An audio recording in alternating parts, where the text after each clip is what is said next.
नमस्कार विद्यार्थी मित्रांनो, welcome to UPSC PYQ simplified series, and in today's lecture we are going to see history PYQ for 2015 and 2016 as well. So without wasting any due time, I'll just start with the first question, which is related to Rowlatt Act. So it is about history, especially for modern history and even for ancient and medieval history.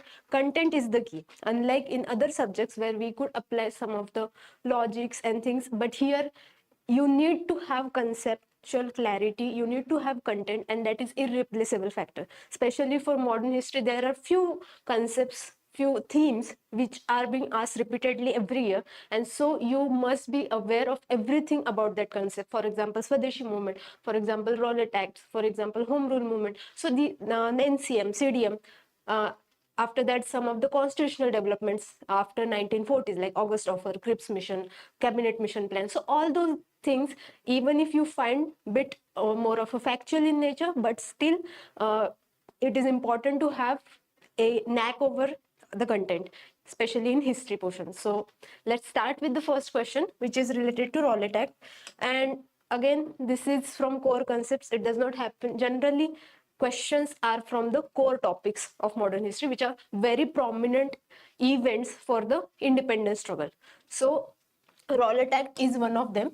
And so there are three statements given. First statement is Rowlatt Act was based on the recommendation of Sedition Committee. So it is asking when it was when did it was being brought and on whose recommendation it was introduced. Second is in Rowlatt Satyagraha, Gandhiji tried to use Home Rule League. And third statement says demonstration against Simon Commission coincided with the Rowlatt Satyagraha. So this question is very simple. If you know even the background of Rowlatt Act, so before going into statements, I'll give you brief background of Rowlatt Act. Rowlatt Act is also called as Revolutionary and Anarchical Crimes Act. So if instead of Rowlatt Act, if you are given Revolutionary and Anarchical Crimes Act 1990. It was the year of 1919. Don't get confused. It is the same act year, Rowlatt Act. And it was based on the recommendation of Sedition Committee. So Sedition Committee was appointed by British Indian government, and its main purpose was to evaluate political terrorism, especially associated with Bengal and Punjab region. So there were some of the revolutionary movements started during this period, and with Rowlatt Act, it gave power to the government to imprison any person without any trial or conviction in the court of law.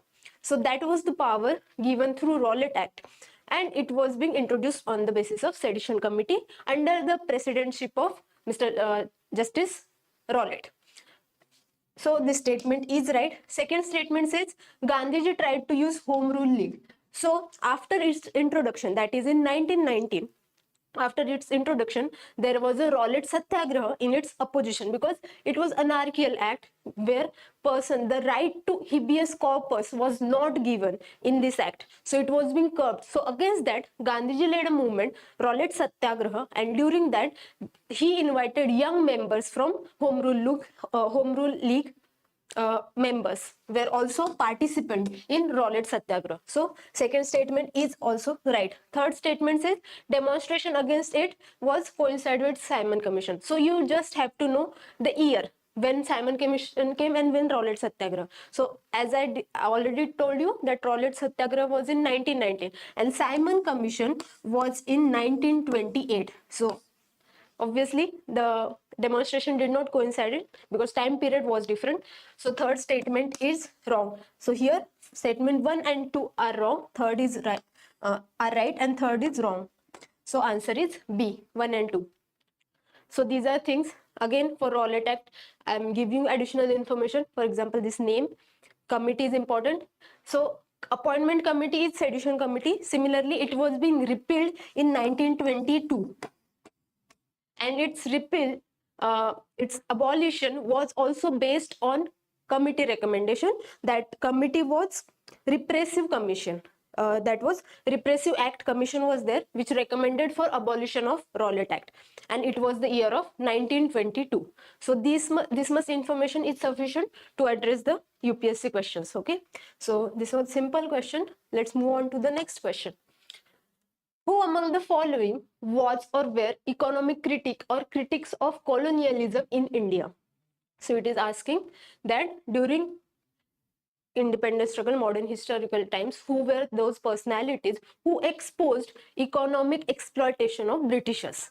Okay, and the options we have Dadabhai Naoroji, Subramanyam Iyer, R.C. Dutt. So its answer is D. All of them were economic critic of Britishers' policy, and as we know, they gave drain theory.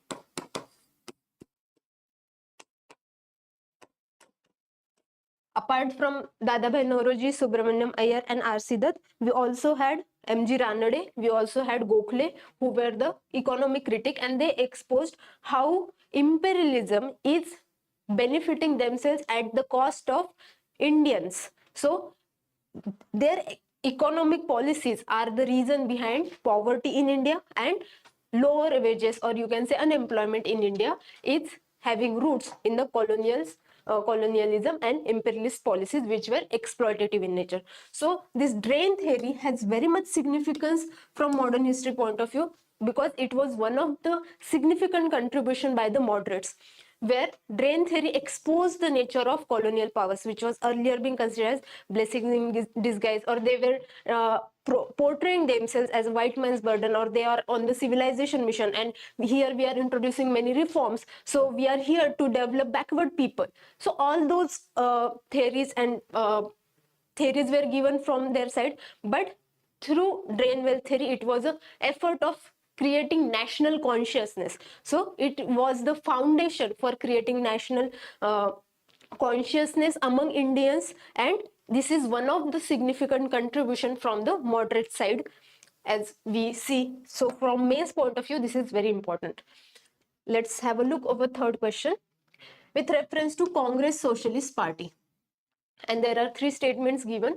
First statement says it advocated boycott of British goods and evasion of taxes. Second statement says it wanted to establish dictatorship of proletariat. Third statement says it advocated separate electorate for minorities and oppressed classes. So here they are asking for what was their agenda, what were the goals of Congress Socialist Party. So before going into statements, let me give you brief background of Congress Socialist Party, or we can say CSP. First and foremost, it was within the Congress, it was not separate organization, because leaders of Congress Socialist Party realized that it is unrealistic to have separate organization, and it is unrealistic to have a prominent leader, or we can say founder of the Congress Socialist Party was first and foremost, as we know, the prominent figure in Indian history is J.P. Narayan. So J.P. Narayan is also very well-known figure during emergency period. So as we know, Sampurna Kranti, total revolution that he organized against Indira Gandhi government during emergency period. So J.P. Narayan, apart from that, prominent leaders associated with Congress Socialist parties were like Achyuta Patwardhan, or you can say Narendra Dev, Achyuta Patwardhan. Apart from that, you can have Ashok Mehta, Minno Masani. Minno Masani, there is also a movie over his personality and his life. So these were the prominent figures, and from UPSC point of view, there are three types of questions are asked. The nature of questions can be divided into three types. First is fundamental and core conceptual based. For example, we have seen Rowlatt Satyagraha, or we can have Crisp Mission. So we will see those questions in the upcoming part. So these are kind of fundamental question based. Second type is which are associated with some of the, so there is an interlinkage between current affairs and also the modern history events. So for some of the events, if there are 50 years completed, 100 year completed, so those themes are being asked. And the third type of questions, those are UPSC kind of focusing upon from last 2-3 years, is personality based, and they are hesitant to write. So earlier, this type of questions were focusing on prominent personalities like Gandhiji, Nehru, but now they are also asking questions which are personality based but which are not so prominent or less known for the aspirants. So that's where you must have a peripheral knowledge about which ideology these leaders used to follow. So even if you know that Achyut Patwardhan or Ashok Mehta were from socialist ideology, or who were the leaders, those were from communist ideology, you can reach out to answer even if you don't know actual what is the background or timeline or contribution. So at least have a background of which kind of ideologies these leaders were preferring. So that's why apart from JP Narayan, we have Ashok Mehta, we have Minno Masani, we have Achyut Patwardhan, and we have Narendra Dev. So these were associated with Congress Socialist Party. Let's come to the question. So they advocated boycott of British goods and evasion of taxes. No, they did not. It wanted to establish dictatorship of proletariat. No, they were very clear that we can only establish socialism when we have nationalism. So they were here to create decentralization of power, and their prominent objective was to have economic power in the hands, or substantial share in economic power, with trade unions or farmers or workers. So socialism was the idea, or you can say democratic socialism was their idea. And it was not dictatorship of proletariat, which is the ideology associated with communism, right? And it advocated separate electorate for minorities and oppressed class. No, they were secularist in nature, because first of all they were within Congress, and the ideology of Congress was secularism, and they adhered to it. Secularism was being followed by Congress Socialist Party as well, and so they did not demand any separate electorate for minorities. So this statement is also wrong. So answer is none. None of the above is our answer. And as I have discussed that this was formed aftermath of civil disobedience movement. So look at the time period also and link with the previous and next events. That's why that's the way you can relate the timeline. Otherwise it will be very much overwhelming information added in modern history. But if you relate with the previous event and the next event, so it becomes easier. So how would you remember 1934 time period? So as we know, CDM was suspended, civil disobedience movement was suspended, and many leaders were imprisoned. So after they were during the period of when they were in jail, that time they came across this revolutionary idea. So obviously they might have found time to read, to connect with what is going on in the world. So they came across Russian model and other socialist countries' ideas, and they found it very fascinating, and that's why they got inspired to introduce in Indian national movement as well. That's why this was the time period 1931, just after civil disobedience movement it was being introduced. Okay, so I hope this was being clear. And yes, so they did not want that only leadership of JP Narayan or Achyut Patwardhan or Ashok Mehta should be there, but they wanted more composite leadership in the front that will comprise of not only leaders from Congress Socialist Party but also leaders from Congress, which will propagate ideas of socialism. Okay, that was the ideology. Let's move on to the next question. It is again important act, repeatedly asked from UPSC point of view, and it is most low hanging fruit. Whatever 7 to 8 acts are there given, starting from Regulating Act 1773 to your Independence Act 1947, till that all the acts are very important, because questions are directly from the provisions. Even if you know what are the key provisions, you can get the answer. So these are like your brownie points. So you must have these in your hand. And first of all, you should not take much time, because when you remember things, it becomes very easy to save the time for these kind of questions. So here the Government of India Act 1919 clearly defined. What did it define? So it is asking directly about the provision itself. First question, first statement says separation of power between judiciary and legislature. No, separation of power as such was not the objective in anywhere in the act. The jurisdiction of the central and provincial government, okay, Third is powers of Secretary of State and Viceroy. So Government of India Act was also being known as Montagu-Chelmsford Reform. Montagu was Secretary of State, Chelmsford was Viceroy of India. But that act did not bifurcated powers. So this statement is wrong. And yes, answer is B, jurisdiction of central and provincial government. So I will again give you brief background of Government of India Act 1919. So key provisions were, first and foremost is demarcated and separate the subjects between central and provincial government. So there was separation of power, or you can say subjects, between center and state. So here state can be considered as provinces. Okay, in modern history we address states as provinces, so here you can say provinces. Second and very important element was introduction of diarchy. So I'll just use the fresh page for it. So already there was separation between center and provinces. With diarchy, there were two subjects, transferred subjects. So this diarchy was at the provinces level.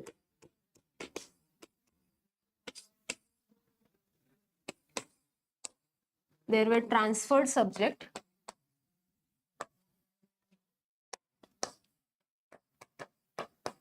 and also there were reserved subjects.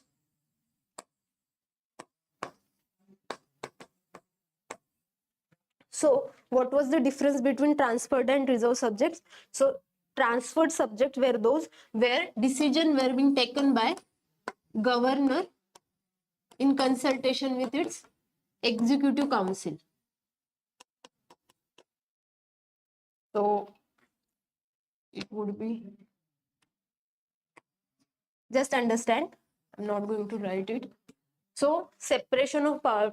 So at the provinces level, we had separate subjects, transferred subject and reserved subjects. Some of the subjects which were being decided by governor in consultation with its executive council. Okay. And other subjects were there which were being decided by governor in consultation with its council of ministers. So council of ministers were responsible to legislature. So they had more responsibility. But decisions taken by governor with its in consultation with executive council, they were not responsible for the decisions taken, and that's why this demarcation is there, transferred and reserved subjects. And this dual system of governance is called as diarchy. But remember one point, that diarchy was introduced at the provinces level in Government of India Act 1919. It was introduced at central level in Government of India Act 1935. So please don't get confused. It is at the central level in 1935. At the provinces level, it was diarchy. Apart from this, there was also element of first time introduced bicameralism and direct elections. So these concepts were first time introduced in 1919 Act. So Government of India Act 1919 is important. Please have a look for its provisions. And so answer is B. Fifth question, it is from medieval India. It is a match the pairs kind of question, and it is asking which was the area which was there in medieval India and the present state. So what was the name? There are three options given: Champaka, Durgara and Kuluta. So here answer is 2 only. Only this is right. Durgara is in present day Jammu. Champaka, or you can say Champa, this was in Himachal Pradesh. Even Kuluta, or you can say Kulu, so nowadays we can have Kulu Manali, so it was also in Himachal Pradesh. Apart from these two, we have another medieval region during this time, that is Tigarta. So this is additional information which is not asked in the question, but do remember. Tigarta. It is present day Jalandhar. So if anytime UPSC asks, because you must have 360-degree view of the questions asked. You should not confine your knowledge what is being asked in this question, but you should also search what are other associated elements about this question. So similarly, Tigarta is there, which is present day Jalandhar. And answer is B only. Okay. Let's move on to next question. Which of the following kingdom associated with life of Buddha? So here question is again repeated. 2014 we had same question as it is, and this is the plus point, again bonus point, that UPSC is emphasizing that you must go through PYQs. These are the guidelines or your preamble for cracking prelims. Okay, so life of Buddha, it is not asking places associated with Buddhism as such.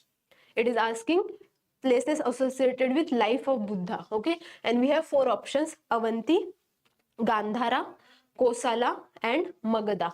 So as we know, where our Lord Buddha was having birth, it was in Kosala, because he was born in Lumbini, which is a birthplace, and Lumbini is in the kingdom of Kosala. So that's why this is associated with life of Buddha. And then we have where Buddha died, that is Kushinagar. So he died in Kushinagar, and we know that Kushinagar is in Magadha region. So someone says Kushinara also, someone says Kushinagar also. So Kushinara, where Buddha died, and it is in kingdom of Magadha. These two places, yes, they are associated with Buddhism. Gandhara did get prominence with where Mahayana Buddhism flourished, and Avanti is also associated, but directly they are not part of life of Buddha. Buddha never visited these places, and they are not associated with birth or death or any sermons given by Buddha as such. So answer is 3 and 4. Here option is D. So it got a little bit out of screen. Sorry for that. I should have made it side. Okay. So answer is D. 3 and 4 is the answer. Kosala and Magadha. Let's move on to next question. Question number 7. It is asking about arrival of Babur. So Babur, very prominent figure. He was the founder of Mughal dynasty in India. And what all things he introduced in India? Question is about. First is introduction of gunpowder. Second is introduction of the arch and dome in the region's architecture. And third is establishment of Timurid dynasty. So yes, answer is our first, introduction of gunpowder. No, he did not introduce gunpowder as such, because so one is wrong. Second is introduction of arch and dome. So these are arch and dome are the feature of Islamist architecture, and Islamist architecture have already started with Delhi Sultanate, you can say. And Babur, when he came to India, what was the year? It was in 1526 that Babur came to India, right? And this type of Islamist type of architecture was existing before, even during 11th century, 12th century, you can say. So that's why he was not the person for its introduction. It was there in Delhi Sultanate. Okay, and right statement is statement number 3, establishment of Timurid dynasty. Okay, so my answer is B.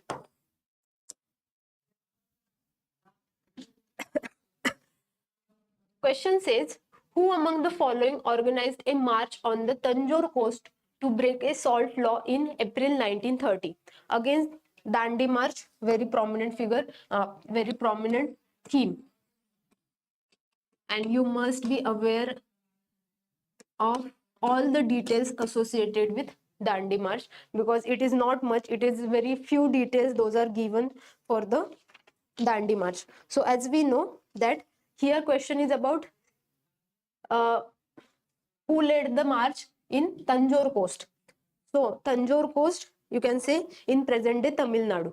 Okay, And who was the figure? It was none other than C. Rajagopalachari. So question was there on C. Rajagopalachari even in the upcoming PYQs also. So you must have all the details, 360-degree view of C. Rajagopalachari figure यांच्यावर आधी देखील आणि पुढच्या years मध्ये देखील questions विचारले. I do not remember exact year when question was there on him, but there was. So do remember details associated with C. Rajagopalachari. And about Tanjore coast, it was from Trichinopoly to Vedanarayam something. I'm very sorry for my pronunciation. I'm not very good in that. Trichinopoly.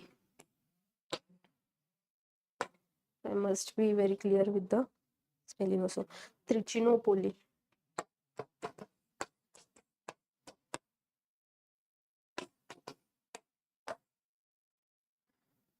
It is Vedaranyam. So if you, it is on along the Tanjore coast, and movement was led by C. Rajagopalachari. Another prominent figure associated with Dandi March is K. Kelappan, and he led Dandi March in Kerala. So you must be aware about that. And also about the date. Dandi March was from 12th of March to 6th of April.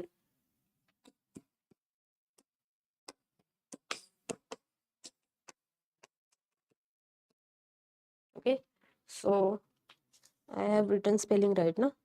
VEDARRANNIYM. Okay, so this is right spelling. Trichinopoly to Vedaranayam. Okay, let's move on to next question. Question number 9. And there is a description given. It says, which of the following founded a new city on the south bank of tributary of river Krishna, undertook to rule his new kingdoms as the agent of a deity to whom all the land of south of river Krishna was supposed to belong. So as we know that during medieval period, this we can say Krishna river. So whole of this land whose rule was there, it was Vijayanagara Empire. Again,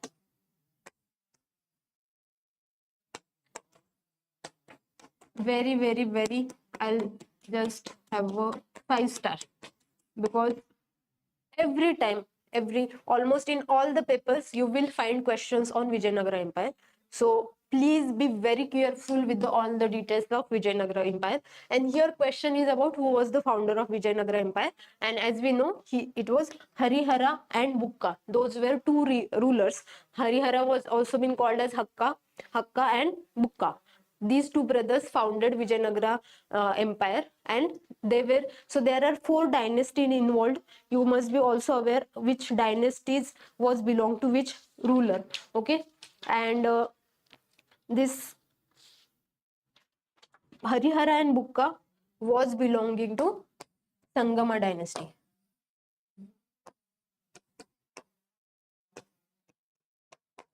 So there are other dynasties as well, Sulua, all types.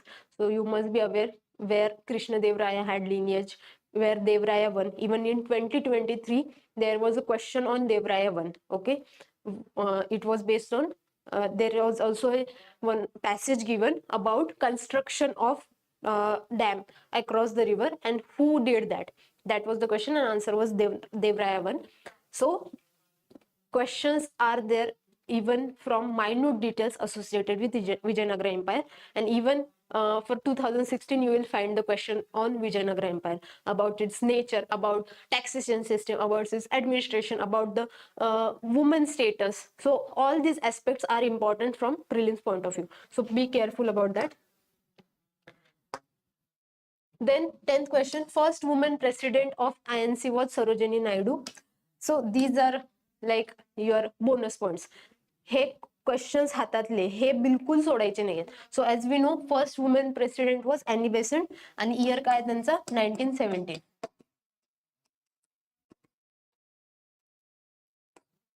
आणि first Muslim president of Indian National Congress is Badruddin Tayebji. Yes, it is right. So answer is B. So along with that, you must also be aware who was the first male male president of INC. It was W.C. Banerjee, which was the first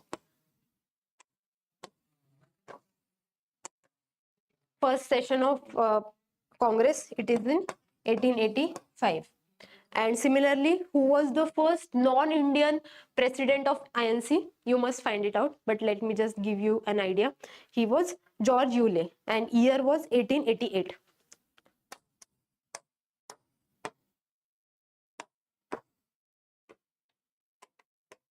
He was the first non-Indian president, and session was Allahabad session. So if not all the sessions, please have an idea over the prominent session associated with INC. Which were the prominent one? Like Karachi session is important. First, whichever is first session, those are important. Sessions held by Gandhiji, then session held by Subhash Chandra Bose. So all these, and even where prominent resolutions were passed. So these kind of sessions are important. Questions have been asked in the previous year questions from prelims point of view. Next question is about cabinet mission. Which of the following statement is or are correct? It recommended a federal government. So cabinet mission, again very important theme. All the missions after 1940s are important, because there from these areas questions are directly about provisions. What was there given in this mission? Similarly, there was August offer in 1940, question were asked. Similarly, there was Cripps mission, question were asked. Then Cabinet Mission 1946, question were asked. Wavell Plan, question were asked. Mountbatten Plan, question were asked. So these constitutional missions figures are important. Please be very clear. Okay. So it recommended federal government. Yes, it recommended 3-tier federal structure.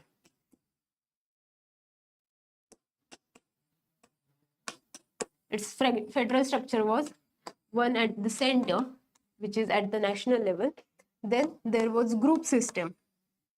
So they had 3 provinces divided into 3 groups, and provinces can come out of that particular group, but after 10 years. That was only clause.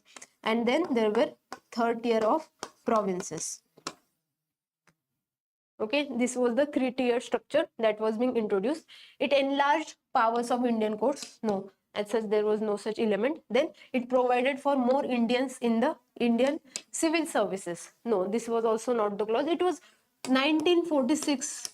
Look at the year. Why would they even consider? So even if you don't know about cabinet mission, and even if you know what was the year, it was 1946. It was just as a peace negotiation to end the rule of Britishers. So they wanted to have peaceful exit from India, and they wanted to make sure that things are restored as per our plan, or they are organized in a plan. So that's why cabinet mission was there, and they did not care about Indian civil services or as such. So these options are not of significance. Clear objective was to form a broader structure about Indian governance, Constituent Assembly. Then all these details will be decided by Constituent Assemblies itself, right? These decisions need not to be taken by British government, because for these kind of decisions there is a formation of Constituent Assembly already given in the cabinet mission plan. And even from August offer itself, Britishers used to provide provision for establishment of Constituent Assembly, right? So that's why if you know even the background, you can easily find out that these statements are redundant for the cabinet mission plan. And you all must be also aware about the important what is the differentiation that August offer had, or what was the how it was different from Cripps mission, how it was different from cabinet mission. So special element for cabinet mission is it gave more power to provinces. So they provided full autonomy to provinces, and along with that residual powers were also with provinces, unlike in present day Indian constitution where residual powers are with parliament. Here cabinet mission provided residual powers to provinces. Okay, so please keep this thing in mind. Let's move on to next question. With reference to art and archaeological history of India, which one among the following was made earliest? So again, here timeline is asked. Which was the oldest one? So please don't get confused with the word earliest. It is saying that among these, which was early one, which was the oldest one. That's why we want to, that's the question that we have to find out. Which is the oldest one. So as we know, Lingaraja temple at Bhubaneswar, it was formed in 11th century AD. It was a Hindu temple, present day Orissa, and it was for Harihara. So Lord Harihara, who is a form of Vishnu and Shiva, his temple is there, Lingaraja temple, formed in 11th century. Okay, then we have, so let's have a look over rocket monuments at Mahabalipuram. So again, Mammalapuram, Mahabalipuram, these are prominent places, and its establishment year was 7th century AD. Mahabalipuram, its whole of architecture, shore temple, all those architectural details are important. This is very important thing. You must have look over Mahabalipuram. Arjuna's penis, there was question asked from Mahabalipuram. Varaha image at Udaygiri. So it is in Vidisha, MP.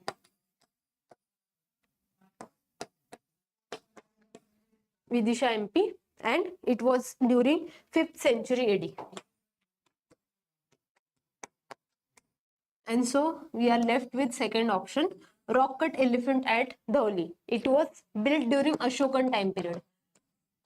Ashoka, and his time period was around 271st BC. So that was the end period. There was Ashokan time period lies from 271 to 231. So it was starting year, and you can say up to 231 BC. So during this period, there was rock cut elephant at Dhauli was being structured, and Ashokan edict are also found in these places. So this is important as Ashoka theme, again very important from UPSC point of view. Then let's move on to the next question. With reference to Indian history, which are the essential elementary elements of feudal system? So here again, concept based question is there. What do you mean by feudal system? As such, even if you don't know anything from medieval history, modern history, just understanding of concept is sufficient for you to understand what is the right answer. Very strong centralized political authority and very weak provincial or local political authority. So as we know, even during Mughal periods, there was prominence of feudal system. Feudal system was existing even at the time of independence. So what was its crux?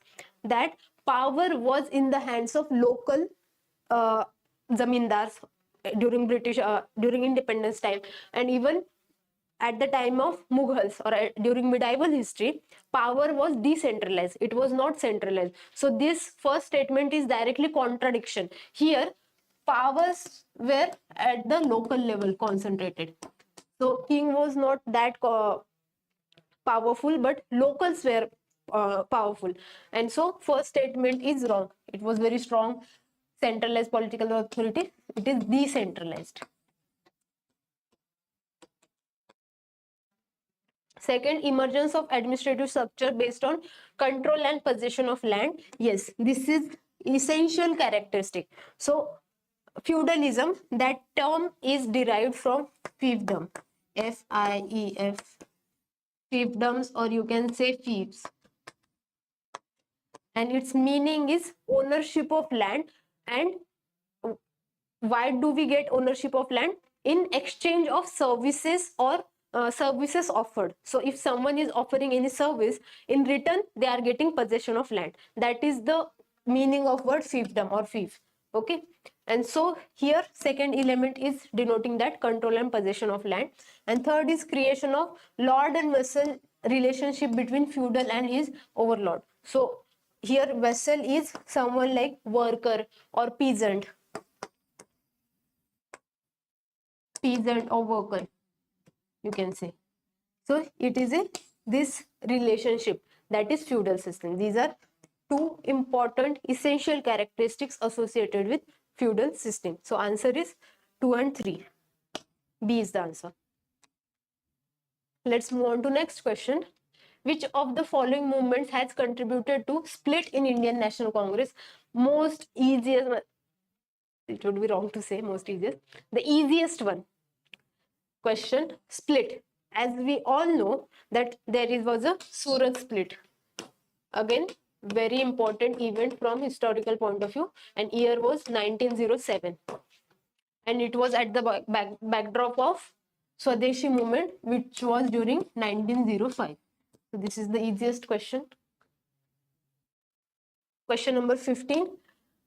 It is again some of the current affairs based. So as I have told you that this type of questions where you will find linkage with the current affairs.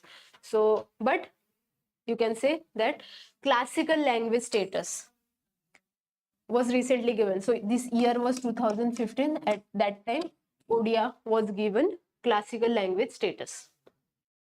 So as such, this is not important. Even if you can you skip that question, it is fine. But have a look over any literature that is given some status. So all those details you must be aware with respect to current affairs. Okay. Then kalamkari painting refers to, and there are 4 options given. So again, observe that options are not nearby. Those are not close by. Options are not there.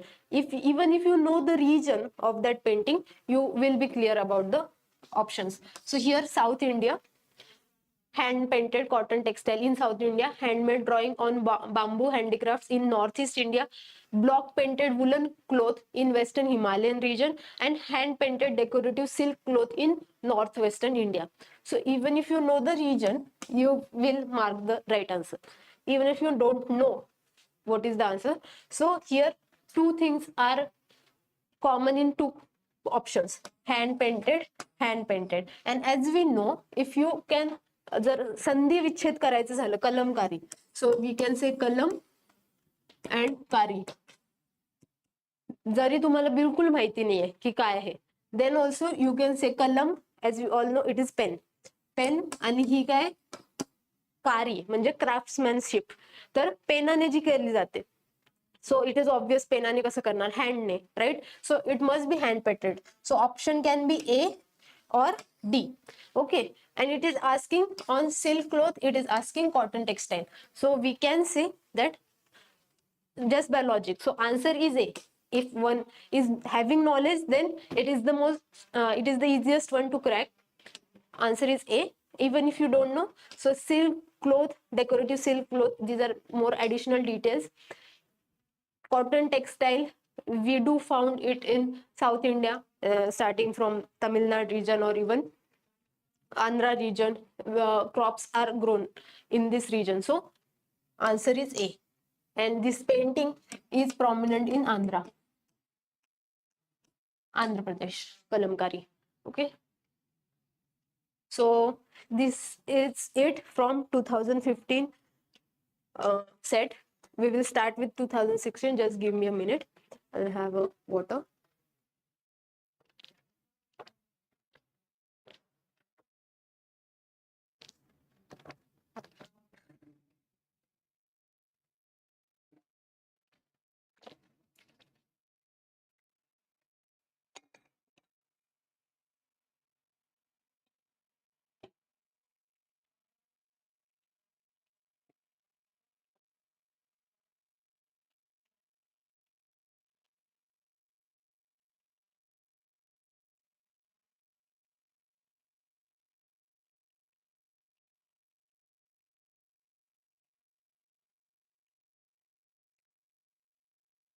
Let's start with the first question from 2016 paper. The Swadeshi and boycott adopted as a method of struggle for the first time during. So this is again easy question. Swadeshi and boycott ह्या methods कधी adopt केल्या गेल्या? So agitation against partition of Bengal, it was in 1905. Home Rule Movement 1916, Non-Cooperation 1920, and Visit of Simon Commission 1928.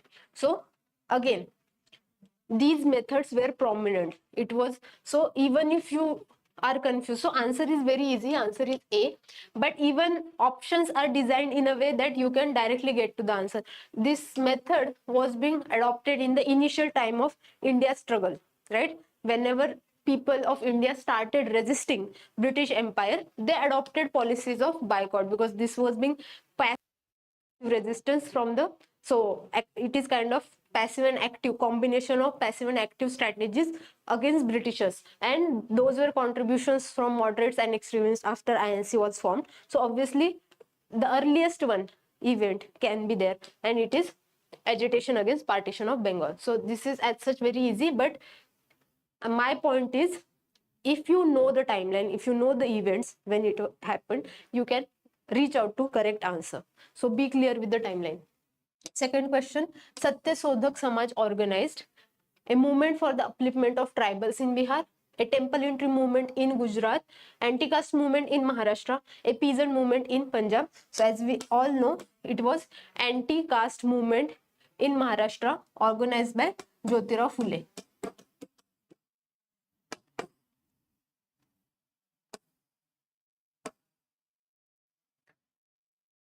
Satya Sodhak Samaj. What do you mean by it? It is seekers of truth. And it was against casteism, as we know, and its objective was to attainment of social and economic status for lower caste. That was its objective. And year was 1873. So establishment years of this socio-religious movement is important. Then next is Montagu-Chelmsford reform. So there was a question from this. It was Government of India Act 1919 that it is asking. Similarly, there is a Morley Minto reforms. It was Government of India Act 1909. That is also important. 1909 Morley Minto reforms. Here Montagu, as I said, he is a Secretary of State. Chelmsford was Viceroy. And it was related to. So again, evidence that if you are clear with this one act, very short one, then you can have right answers. Social reforms, no. Educational reforms, no. Reforms in police administration, it was very clearly constitutional reforms, because there was division, demarcation of power between center and provinces, and introduction of diarchy at provincial level. So all those are associated with constitutional reforms. Simple answer. Consider the following. So here again, personality based question, that Keshub Chandra Sen, it is asking about Keshub Chandra Sen, and he established which of the above things. Okay, first is Calcutta Unitarian Committee as first, second, third. First is Calcutta Unitarian Committee, Tabernacle of New Dispensation, Indian Reforms Association. So as we know, Calcutta Union Committee was formed with the help of RRR. Who is RRR? Not the present day movie. It is Raja Ram Mohan Roy. Raja Ram Mohan Roy along with Dwarkanath Tagore.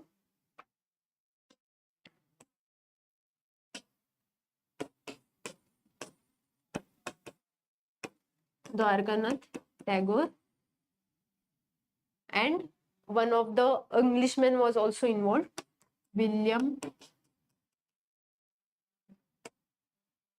was there, and Tabernacle of New Dispensation and Indian Reform Association, both were associated with Keshub Chandra Sen. So our answer is 2 and 3. Tabernacle of New Dispensation, it was like a new church.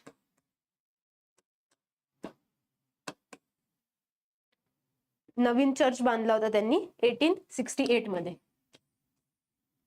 And Indian Reform Association, again important, whose president was Keshub Chandra Sen, and it was year of 1870 when IRA was formed. Okay, so answer is B. Fifth question, again this was there in the 2015 paper also, and again repeated. So sorry, it was there in this question 2016 only. We have two questions from split. So reasons for the split of Indian National Congress, which was in Surat split, very well known event of 1907. And as we know, its answer is very simple, that it was extremist lack of faith in the capacity of moderates to negotiate with the British government. Because what was the difference? That difference, so you must be very clear with the what was the saying of moderates, why it was different from extremists. So what was the background of Surat split? It was partition of Bengal, that is Swadeshi movement. And so differences was about its spread of Swadeshi movement, where we want to have outreach or expansion of Swadeshi movement. So there were 2 points on which they differed.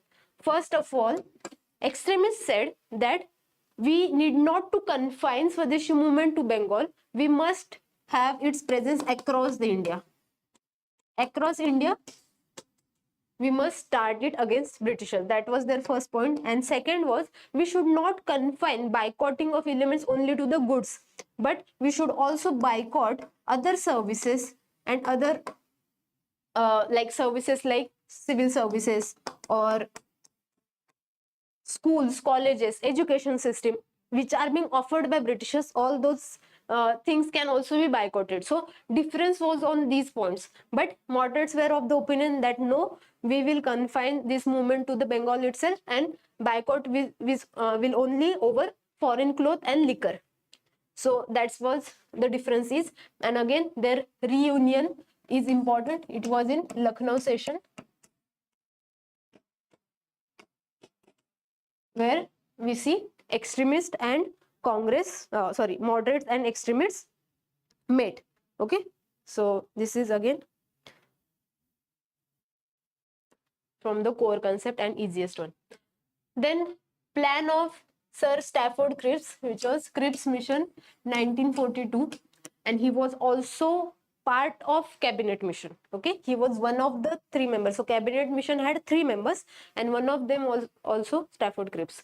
Another where Alexander was there. Okay, let's have focus on this question. Plan of Cripps mission envisaged that after Second World War.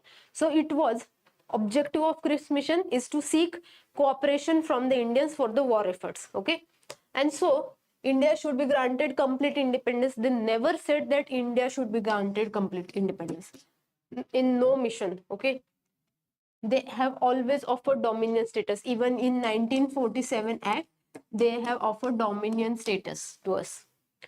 Then India should be partitioned into 2 before granting independence. Third is, India should be made republic with the condition that she will join Commonwealth, and India should be given dominion status.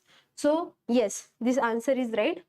Answer is D. India should be given dominion status. That was the provision of Cripps mission. It was not there. 7th question from medieval history. Again, they ask, in medieval history, they take out some of the keywords from which are important in medieval history, especially from economic point of view or cultural point of view, and their questions are asked. What do you mean by these terms? Similarly, Banjaras during medieval period of Indian history were generally, who were Banjaras? So agriculturists, warriors, weavers, and traders. So Banjaras were traders. Option is D. And there are other names also for the Banjaras, like Lambani. So these are like nomad, even, and primarily from Rajasthan. Okay, and terms are Lambani. So this term is, so there are prediction that these terms can be derived from Lavan, which is meaning of trade.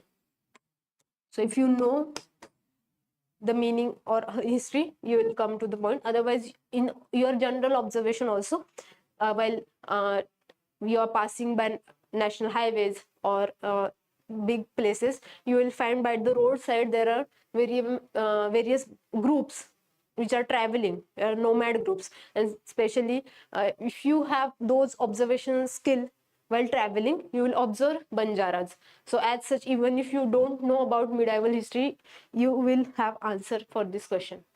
Next question, who of the following had first deciphered edicts of Emperor Ashoka as it is given in NCERT? It is James Prinsep. Answer is B. And again, these excavation, archaeological excavation, who have done, which figures were associated, please read from NCERT. All the names you must be very clear, because in 2023 prelims paper there was question over so there were few names given, few were not very known figures, and they were asking who are they associated with. So that's why you must be very clear with archaeological excavations, those were there. Okay,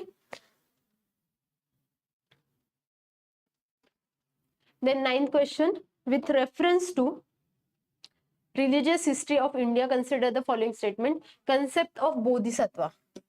Bodhisattva, again very important, repeated theme from repeated. You will find many questions, and alternate year you will find questions from Buddhism and Jainism. So again, and in within Buddhism, bodhisattvas is important figure, important theme. Concept of bodhisattva is central to Hinayana sect. So no, as we know, it is Mahayana sect. Because even if you know whether they are Hinayana or Mahayana, as we know that their difference is Mahayana is more of a idol worship. They used to say that Buddha is the god, and whether unlike Hinayana. So bodhisattva were one who gets salvation and who used to offer sermons to followers of Buddhism, right? That is basic or layman understanding, I would say. Bodhisattva is a compassionate one on his way to enlightenment. He was compassionate and his objective was the enlightenment, but he will also have compassion for the followers. That's why he will elongate his salvation and do the service of others. And that's why the third statement, bodhisattva delays achieving his own salvation to help all sentient beings on their path to it. Okay, so this is right statement and answer is B. 2 and 3 are right. Only here difference is Hinayana, Mahayana. So wherever question is there, if they are asking it belongs to this kind of set, again you will raise your thought process into that direction and replace the word. Whether if I replace Hinayana with Mahayana, is the statement right? So you should think in that direction, Mahayana versus Hinayana, Mahasanghikas. So in many previous year questions they have played with replacing these sects. Okay, so generally thought process must be lied with this first statement itself. बाकी दो statements तो easy आहे, ठीक आहे. दोन्ही statement concept based आहे, त्यांच्या function बद्दल विचारले किंवा त्यांचे काम काय त्याच्याबद्दल विचारले तर ते महत्वाचे आहेत. बोधिसत्व अगेन कोणते बोधिसत्व जसं मागच्या युपीएससीच्या प्रिव्हियस म्हणजे पुढे अजून डिस्कशन मध्ये येतील तुम्हाला क्वेश्चन बोधिसत्वावर. तर अवलोकितेश्वरा कोण आहेत किंवा पद्मपानी हे सगळे कोण होते, त्या सगळ्या गोष्टी युपीएससीचा फोकस एरिया राहिलेला आहे.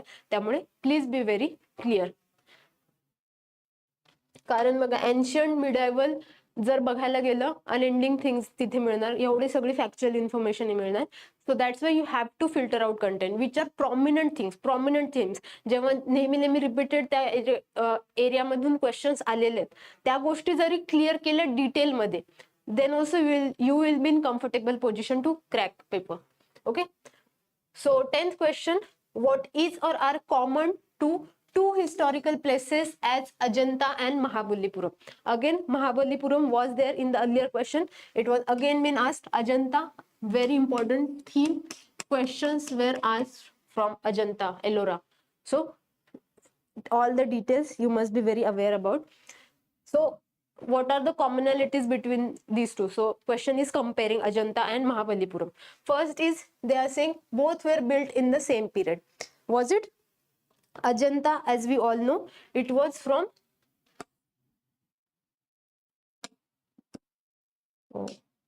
I'll just writing A for Ajanta. Ajanta was from 2nd century BC to 5th century AD. Mahabalipuram, as we have already discussed, it was from 7th to 8th century AD. Both belong to same religious denomination. So Ajanta, Buddhism, and Mahabalipuram was Hinduism, and you can also find out some of the caves dedicated for Buddhism. Okay, so they are not from same religious denomination or not from same period. Both have rock cut monuments. Yes, absolutely right. So answer is B, statement number 3. And so you must be aware that where does it lie? Ajanta is in Maharashtra.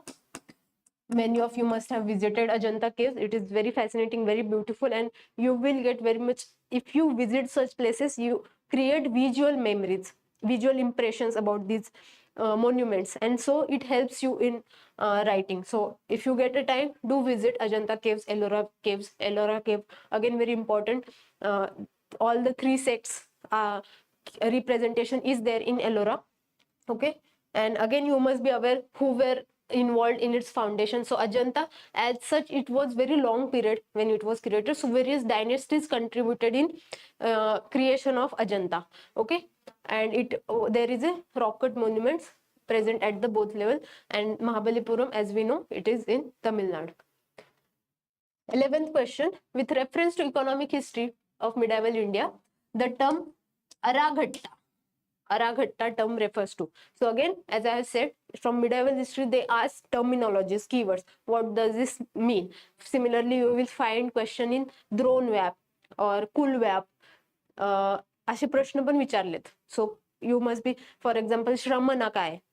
त्या गोष्टी तुम्हाला काही काहीच टर्मिनॉलॉजीज दिलेल्या आहेत, तर त्या टर्मिनॉलॉजीचं meaning व्यवस्थित बघून घ्या. तो अराघट्टा, and one hint they are giving is it is related to economic history. Mostly from medieval history, they ask things from medieval cultural point of aspects. Okay, bonded labor. So again, Vishti was been asked in some of the paper. Vishti, land grants made to military officers, water wheel used in the irrigation of land, and waste and converted to cultivated land. So answer is C, water wheel used in the irrigation of land. Okay. Then 12th question, with reference to cultural history of India, the memorizing of chronicles, dynastic histories, and epic tales was profession of who of the following? So hey functions करणारे यामध्ये कोण होते? Again, terminology based, keyword based, Shramana. So there was question and this was repeated.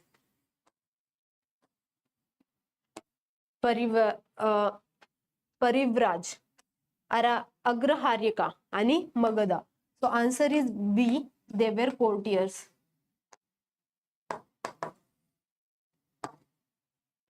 आणि हे जे काम होते description मध्ये दिलेले, those were done by Magadha. And also you must be clear with functioning of these 3 professions as well.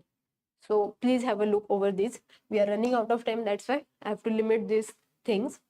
Okay, so here match the pairs question, description based, again same pattern repeated. So you will find 3 questions based on same pattern. Terminology and its meaning is asked. Here Iripatti. So I hope it is clear. Little bit blur images there. I had taken directly from the paper itself. That's why this image is there, because it is match the pairs, and there was misalignment when I was writing it. So that's why I just pasted the picture. Land revenue. So Iripatti, what is its meaning? Land revenue from which was set apart for the main tenants of the village tank. So Iripatti was the land which was dedicated for village tank. Village tank water requirement साठी खूप महत्वाचं होतं, आणि ती water requirement satisfy करण्यासाठी एक वेगळं land तयार करायचे. That was Eripatti. So yes, first is right. Then ghatikas, college generally attach to the temples. So whichever higher learning centers associated with temples, those were called as ghatikas. So 1 and 3 are right. Taniyurs, village donated to a single Brahmin or group of Brahmin. So this is wrong. Answer is your 1 and 3. 14th, with reference to cultural history of medieval India, consider the following statement. Siddhars or Sitars of Tamil region were monotheistic and condemned idolatry. Again, philosophy. Questions from philosophy, which were sects involved in medieval history also. You will get Bhakti Sufi in modern history or medieval history. You will find out Bhakti Sufi movement, Saivism, Vaishnavism. So all those details are important. Who were the founders? Which saints are associated with which kind of ideology? And what was its main crux? Main theme काय होती किंवा त्यांची ideology कुठल्या बेसिसवर होती, या गोष्टी काही प्रमाणात तरी अभ्यास करा, कारण क्वेश्चन्स विचारलेले आहेत रामानुजावर किंवा जे आपले आदिशंकराचार्य, देव, अद्वैता, या सगळ्या गोष्टींवर प्रश्न विचारलेले आहेत. So these are important themes. Again Siddharth from Tamil region, हा again it was sect from Shaivism follow करायचे हे, आणि they used to believe that there is only one god and condemn idolatry. So idol worship ला ते कंडेम करायचे आणि monotheistic होते. So this is right statement. Lingayats of Kannada. Lingayats again question have been asked over Lingayats. बासवण्णावर question विचारले, वचनावर question विचारलेत. So they question the theory of rebirth and rejected caste hierarchy. Absolutely right. The rejected caste hierarchy, caste सिस्टमला त्यांचा बहिष्कार असायचा, आणि they question the theory of rebirth. त्यामुळे कर्मा किंवा हा पुनर्जन्म येतो, या सगळ्या गोष्टीवर त्यांनी क्वेश्चन मार्क केला होता. लिंगायत कन्नडा रिजनचे again very important theme. So here answer is C, both are right. 15th question regarding taxation system of Krishnadevaraya. Again, Vijayanagara Empire. There was already a question. Again, we will find question. The tax rate of land was fixed depending on the quality of land. So you must be very clear about nature of Vijayanagara Empire. It was very prosperous province, and there were agricultural development also, and revenue wise the Krishnadevaraya as such, its state revenue was also good. It was not like decline of economy. Those things were not there. It is a prosperous region.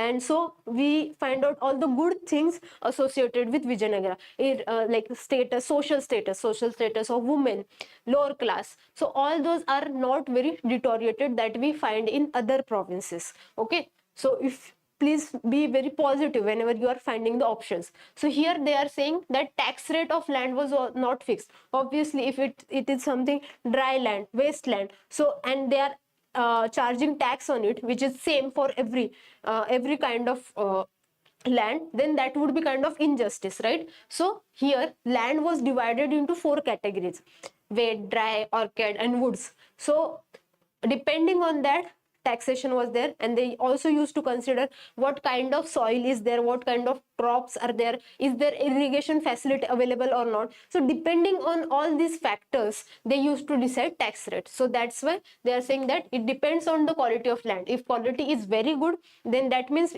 farmer or peasant is earning good, they are having good produce, so they can be charged high. If someone is having very low quality land, बंजर जमीन कुणाकडे, तर त्यांना tax लावून पण काही फायदा नाही. It will be like exploitation.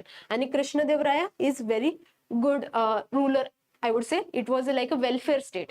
Okay, so this statement is right. Private owners of workshops paid an industries tax. So as we know, state revenue चांगला होता. कुठून येणार तो? वेगवेगळ्या प्रकारचे टॅक्सेस वाढून. तर त्यांच्याकडे बरेच प्रकारचे टॅक्स ते लावायचे, त्याने स्टेटला चांगला फंड यायचा, रेव्हेन्यू चांगला व्हायचा. and one of them was this one, industrial taxes. आणि there was also question in other paper that they have asked which kind of professions was being practiced by women in Vijayanagara.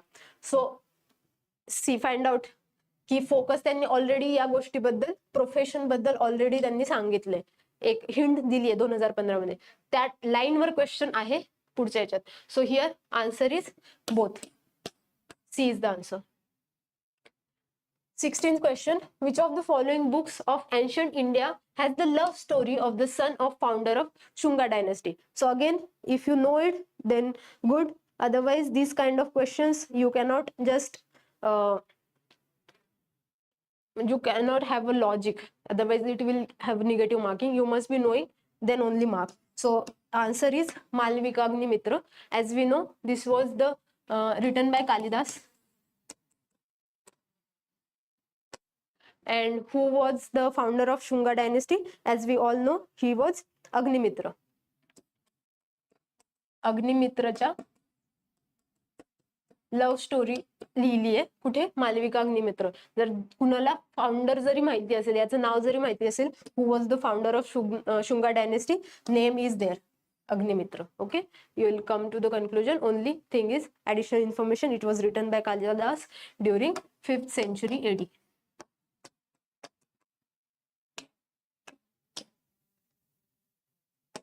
Okay, so Bodh Gaya. So here there are match the pairs asked, famous places and the region associated with it. First and foremost, they are saying Bodh Gaya, Bagelkhand, Khajuraho, Bundelkhand, Shirdi, Vidarbha, Nashik, Malwa, Tirupati, Rayalaseema. So Maharashtrian लोकांसाठी तर हा एकदम plus point आहे आणि आपल्यासाठीच तो बनवलेला आहे question. Shirdi आणि नाशिक, जरी कोणी एखाद्या वेळेस जरी महाराष्ट्रात थांबलं असेल तर त्याच्यासाठी हा सगळ्यात सोपा क्वेश्चन दिलेला आहे. सो बोध गया, मी फक्त तर आन्सर तर तुम्हाला माहितीच आहे, इट इज व्हेरी क्लिअर. तर तुमचं नाशिक मालवामध्ये नाहीये, मालवा MP मध्ये, इथे कुंभमेळा लागतो, तर इथे चुकीचं आहे. शिर्डी अगेन हे अहमदनगर डिस्ट्रिक्ट मध्ये, विदर्भामध्ये नाहीये. सो 3 आणि 4 कट केले मी. So this wrong. Answer is 3, 4. जरी मला पार्शियल गोष्टी जरी माहिती आहे, you need not to know all the 5 things, you just need to know which I have to eliminate out of this. So out of 5 answer is my 2 and 5 is correct. So 2 and 5. Khajuraho again, Khajuraho architecture is important. Bundelkhand area मध्ये, Bodh Gaya it is in Bihar, not in Bagelkhand. Tirupati is in Rayalaseema region. So answer is 2 and 5, easiest one. महाराष्ट्रासाठी तर हा आपल्यासाठीच बनलेला question. So that is it from 2016 paper. I hope it was fruitful discussion for you all. If I have missed any details from few of the question, please go and read about those in detail. If you do not have any clarity over few of the concepts, please be very clear, because themes get repeated in history. So all the very best. We will meet in the next session.